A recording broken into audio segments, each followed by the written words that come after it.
friends, feel free to come in and have a seat. And we'll sign the guest book on our way out.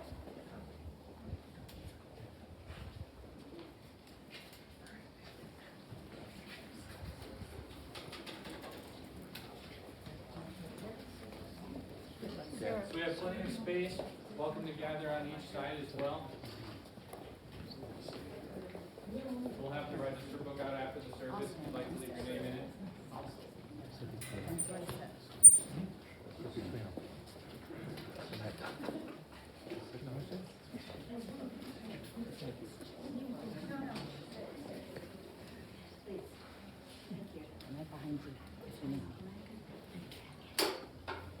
Feel free if you're outside the shelter to come along either side. If you'd like to use the low wall as a seat on either side, you're welcome to as well.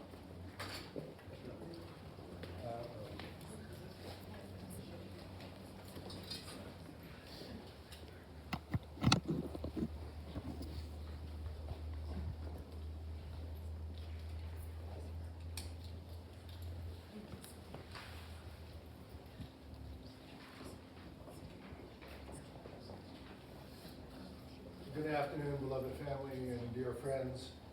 I'm Rabbi Steve Kay, and I have the honor to stand with us today as we say shalom to Annette. I always like to pause as we stand here at Fort Logan National Cemetery. There's a rule of cemetery, it's either 10 degrees hotter or 10 degrees colder than anywhere else. So to get a little cold, snuggle up to someone next to you is a nice way to make a friend. One of the things about our national cemeteries, and I'm honored to serve as the Jewish chaplain at our VA Medical Center in Aurora for the past 27 years. Men and women of all faith traditions are laid to their eternal rest here, and this is one of the nicest national cemeteries next to Arlington because of the staff that maintain the grounds here. And it's a beautiful place, and no matter how you look, there are straight lines, and you'll see religious symbols on headstones from every faith and tradition, and you'll see our armed forces here, spouses are entitled to that burial along with their loved one, because we know that when you're in love and you're in partnership, we share that time together. If you've not silenced your cell phone, this is great, another reminder to do so. I read from the book of Isaiah. The prophet said, Kol makra v'makra, Kol masur chatzitz v'chol hasto, Yabeis asur l'maltzitz kiro nafsha bo, Echin Hatzir Am Yaveis Hatzir Naval, Devar Elohim Yakum Le'olam. A voice says, cry out, and I say, what shall I cry? All flesh is grass, all its beauty is like the flower of the field. The grass withers, the flower fades when the wind of the Lord blows upon it. Sure, the people of grass, the grass withers, the flower fades, but the word of our God shall endure forever. As I was talking with Annette's brother, we're talking about the beauty of Colorado. In Minnesota, you don't get these kinds of days. In November, you stand a little cold. But if you've come to the cemetery and you came across Hamden and I-25 and you look to your left or your right, you saw the beauty of the mountains. It's one of my favorite vista points. A lot of traffic, but it's my favorite vista point. And the reason is the mountains never look the same to me. And many of us today are spiritual but not religious. You know, we don't know what to do with a house of worship, a synagogue, or a church. We say, I'm very spiritual. I don't know how you can't be both spiritual and religious when you look at that scene at I-25 at Hamden to see the power of the mountains. And the psalmists who wrote, they talked about the power of the mountains. They talked about the Judean hills. And you know, when you lose someone whom you love and you're depressed, your eyes go down. But the 121st Psalm tells us differently. Now we need to lift up our eyes, and not just to the mountains. As we look around this shelter, our eyes are lifted up because we're surrounded by family and friends who feel the next loss. And so we start with the words from the 121st Psalm.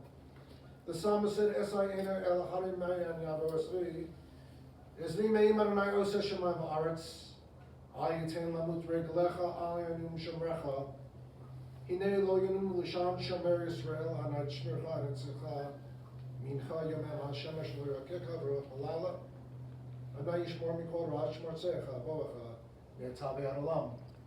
I lift up mine eyes to the hills, from whence does my help come? My help comes from God who has made heaven and earth. God does not let your foot be moved, God who keeps you. God who keeps you will not slumber nor sleep. Behold, God who keeps Israel does not slumber nor sleep. God is your keeper, God is your shade on your right hand. The sun shall not smite you by day, nor the moon by night. God will keep you from all evil, God will keep you going out, and you're coming in from this time forth and forevermore. Who shall ascend the mountain of the Lord, and who shall stand in God's holy place? This woman that has clean hands and a pure heart, who has not taken God's name in vain, who has not sworn deceitfully, she that walks uprightly and works righteousness, and speaks truth in her heart, that is no slander upon her tongue, nor does evil to her fellow, nor takes up reproach against her neighbor. Happy is this woman that fears God, that greatly delights in God's commandments. Unto the upright she shines as a light in darkness, gracious and full of compassion, and full of righteousness. The season is set for everything, a time for every experience under heaven. A time for being born and a time for dying. A time for planting, a time for uprooting the planted. A time for slaying, a time for healing, a time for tearing down, and a time for building up. A time for wailing and a time for laughing. A time for dancing, a time for throwing stones and a time for gathering stones. A time for seeking and a time for losing. A time for embracing and a time for shunning embraces. A time for ripening, a time for sowing. A time for silence and a time for speaking. A time for loving and a time for hating. A time for war, most of all we pray. A time for shalom. A time for peace. Not knowing Annette and just a little bit about her from the family, I pulled up from an Israeli poet by the name of Zelda. And for her 4 grandsons, Zelda is not a game. It's not a video game. When I say Zelda, everybody thinks immediately we're going to play some PlayStation 2 or 4. No. Zelda was this wonderful Israeli poet, and she talked about the power of naming things. And when we think about what we call people, it's very powerful. You know, even when we talk about mountains, or we talk about camels, or we talk about the snow in Alaska, many different things. The more names you have for someone, the more beloved they are. So Zelda said first in Hebrew, L'chol ish yesh shem shenatam lo Elohim, v'na'lu lo avi v'imo, L'chol ish yesh shem shenatam lo kumato. Each one of us, every person has a name. We each have a name given by God, and given by our mother and our father, our brothers and our sisters, our friends and our neighbors, and by our workmates. We each have a name given to us by our stature, and given by our smile, and given by our attire. We each have a name given by the hills, and given by the walls. We each have a name given by the stars, and given by our community. We each have a name given by our sins, and given by our yearnings. We each have a name given by our enemies and given by love. We each have a name given by celebrations and given by our work. We each have a name given by the seasons and given by our blindness. We each have a name given by the sea. And now we have a name given by our death. One of the names that we have is Mom. And so we get to hear about Mom.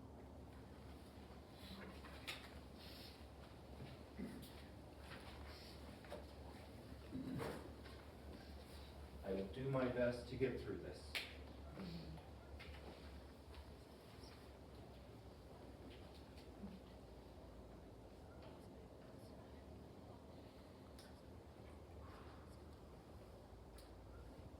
Annette Schneider was our beloved mother, wife, and Bubby. And above all, matriarch of our family. Family was the number one thing she held dear. She was not someone who had a lot of hobbies or outside interests. She was always there for her family and ingrained in all of us the importance of family. When Dan and I were growing up, she never missed an event, regardless of how long, boring, or the distance to travel. Dan and I both had a group of friends that were frequently at the house. And as I look out, I see many of you. She would make sure there was food and drink available for whomever came over. In fact, she'd allow Dan to build a large half pipe in the backyard, and she loved to just sit there and watch the kids skate, although they had to sign a waiver. Quite the vision in her backyard, but she would sit out there and have a good time. It is also infamous that Annette had a large mixing bowl.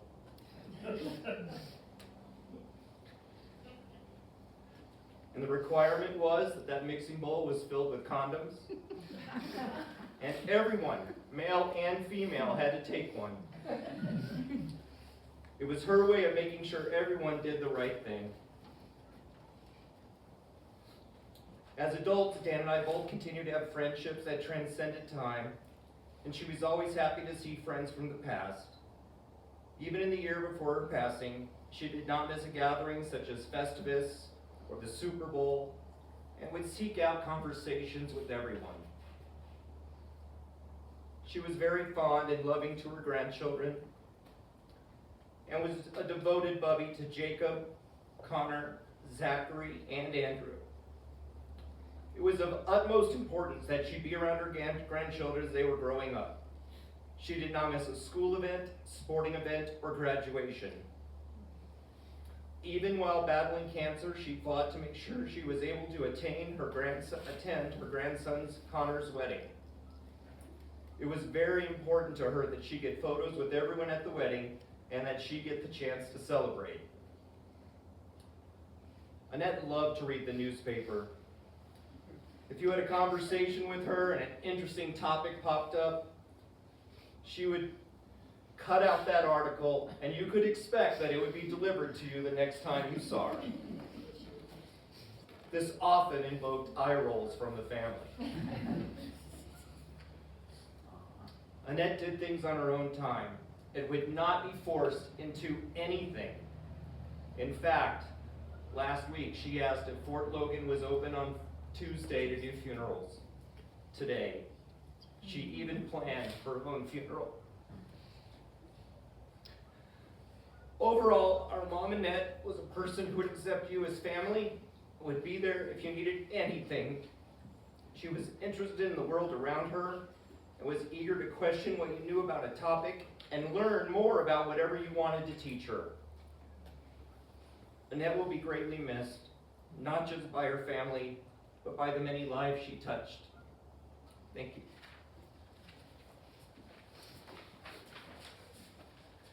The fifth commandment tells us, give honor to father and to mother. And the words that you just spoke, you fulfilled that commandment of giving honor to Annette, your beloved mother, on behalf of the family. Chaim Stern said, it is a fearful thing to love what death can touch, a fearful thing to love, hope, dream, and to be. A thing for fools is a holy thing to love. For your life has lived in me, your laugh once lifted me, your word was a gift to me. To remember this brings painful joy.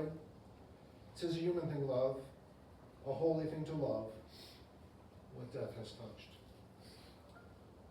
We gather this afternoon with hearts that are full to honor and remember Annette, beloved wife, devoted mother, adoring booby, sister, aunt, and dear friend.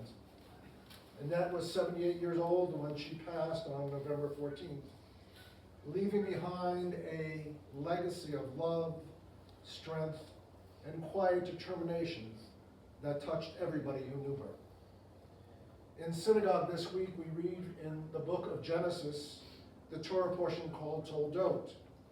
And Toldot offers us a lens through which to reflect on Annette's life.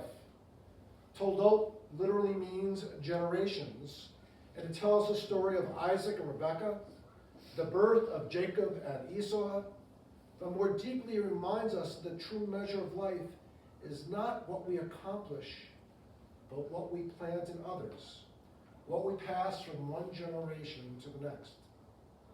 Annette lived her life by this truth. Her values, her work ethic, her love for family, all of these have taken root in the generations that have followed her. Annette's own life story became intertwined with Phil's over 56 years ago. They met while Phil was in the Army, introduced by the chaplain at Fort Carson. One year later, she said yes, beginning a courtship that would carry them to more than 56 years of marriage. I think maybe she made you say yes, Phil. And you've been together through thick and thin times, hard times, and most of all, times of blessings. This love was steady and devoted and full of adventure. Annette's greatest joy was being with you, Phil, whether at home or on a cruise, at her brother Nate's lake house in Minnesota with the family, taking the majesty of the Grand Canyon, exploring Alaska, and most recently in Costa Rica. The two of you had many more trips planned, more life planned, and though cancer took her all too soon, nothing can diminish the beauty of the life that the two of you built together. And Annette brought the same devotion to her work. She began, as some of you remember, at the Baby Bell system, and then Quest, and 35 years as a cherished staff member at Holly Heights Nursing Facility, which is just right down the street from where I live and I have visited many times over the years.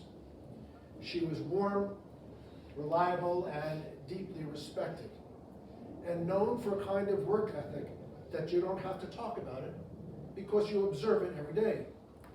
And she passed that work ethic directly to her sons, Larry and Dan. She taught them to show up, to follow through, and perhaps her most famous line was, "School is your job." When Larry and his buddies came to Burger King because Annette was working there, he had a 4.0 and he was looking for a free meal. His mom said, "No, you don't get a free meal. School is your job. You don't have to be the best at everything. Just do the best that you can in that moment." It was classic Annette. Loving, direct, and absolutely right. She spoke her mind, and to the point. As a mother, she was both warm and firm. She believed in raising strong and responsible children, and she succeeded. As Larry and Dan grew, and she welcomed Jackie and Becky into the family wholeheartedly, with the same fierce love and loyalty that defined her relationship with her sons. And then she came to the role that she really loved most, Boogie. Jacob and Zachary, Connor, and Andrew were the lights of her life. As you heard, she cut out articles for them. Not only did she send them, she expected you to read them. And then Boogie offered advice freely, as Boogies can. And she spoke her mind to you guys, just as she did to your parents. You adored her. You adored her honesty, her humor, her grounded presence, and yes, her famous meatballs. Annette was down to earth, steady and welcoming. Friends in Lauderdale, as you heard, were always welcome in the home. And she and Phil were longtime members of Temple Sinai, first at the Dartmouth location and then later on Glencoe Street. The two of them had a very special relationship with my mentor, my teacher, and dear friend, Rabbi Swearin. And both of you became bar mitzvah at Temple Sinai. And that meant a whole lot to both your mom and to your dad. Toldot, this week's Torah portion, teaches us blessings are passed from one generation to the next, not in dramatic moments, but in everyday acts, guidance, kindness, examples of love. Annette's life was full of these blessings. She gave them freely and she gave them consistently. Annette's story is now part of the story of her children and her grandchildren and her family and her community. Her presence will be in every holiday, every family gathering, every memory, shared along with those she loved most. And soon we'll gather for Thanksgiving, and there will be an empty physical spot at the table for Annette. However, her living spirit will be at the festive table. We also know that her beloved sister was just laid to her eternal rest less than a year ago. And we too remember Lane of blessed memory.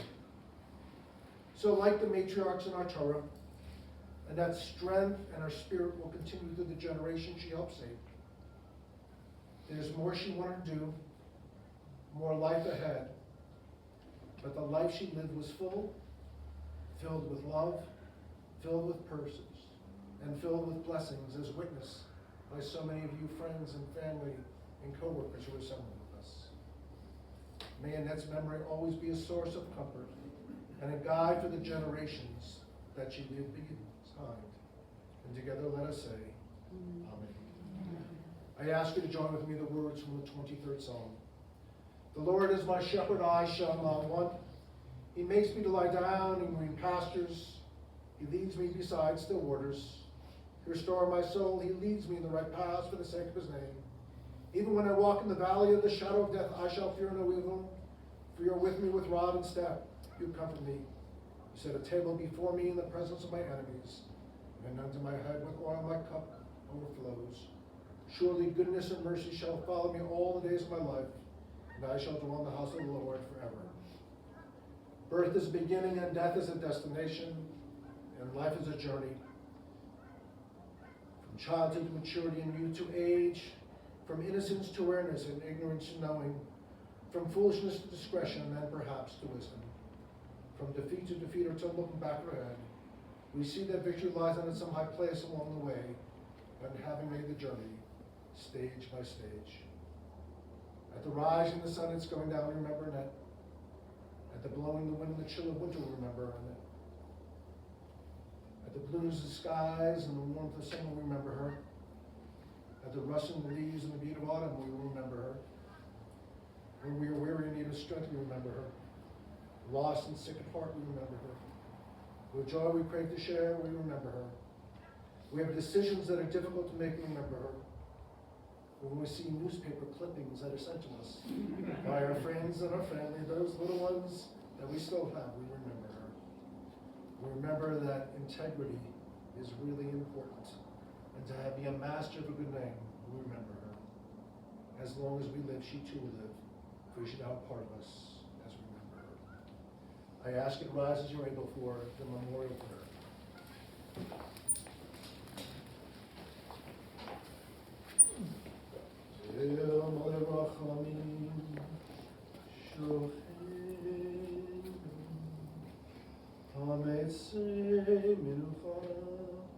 Takach kvecha shchina, im kidoshim ut orim, kizorah gemasirim, and nishma, shlachol ba'al harachamim, v'sekefesuhim, v'yitzura b'itzura hechayim, nishmatam, v'anhu noatam, v'tanuach b'shalom, hamiskaba, v'nomar, Amen. May the source of life, the fount of all being, open our hearts to compassion and our eyes to wisdom, that we might glimpse into the perfect peace and sadness, the way of all things. May Annette's memory be a blessing for us, and we never let the light of her love grow dim in our hearts. May we remember all her worthy and righteous deeds, that our memory be bound up in the bond of life. God is our source and our destination and our beginning and our end. May that death awaken us to this truth, that the love we have shared and share not be severed in sorrow. May she rest in shalom. May she rest in peace. And as a sacred community, let us say, Amen. The last reading before we conclude the service, and we receive directions from our wonderful staff, our great staff here at the cemetery. At this moment, which bears the memory of our beloved Annette, we join in love and remembrance. A link has been broken in the chain which has bound you all together, yet strong bonds of home and love hold us each to another. Eternal God, we give thanks for the blessings of her life of companionship and memory. And for those men and women who are buried here at Fort Logan, who represent the best of our wonderful and great nation. We may not all agree politically, but we stand together as one nation that represents freedom and the blessings of those freedoms. Eternal God, we are grateful for the strength and faith that sustains us in this our time of bereavement. Though sorrow lingers, we have learned that love is stronger than death. Though that is beyond our sight, we do not despair, for we sense in our hearts as a living presence. Zichron Livracha, may her always memory be a blessing. As a sacred communion, let us say, Amen. We ask you to pause and directions. Well, family and friends, that will conclude our service. On behalf of everyone at Fort Logan, I'd like to thank you for being with us today. She'll be ready for visitors after 4 o'clock, or you're welcome to return any day from sunrise until sunset. In the meantime, at this time, we're going to split into 2 groups. I believe the family has designated those who are staying for the cottage.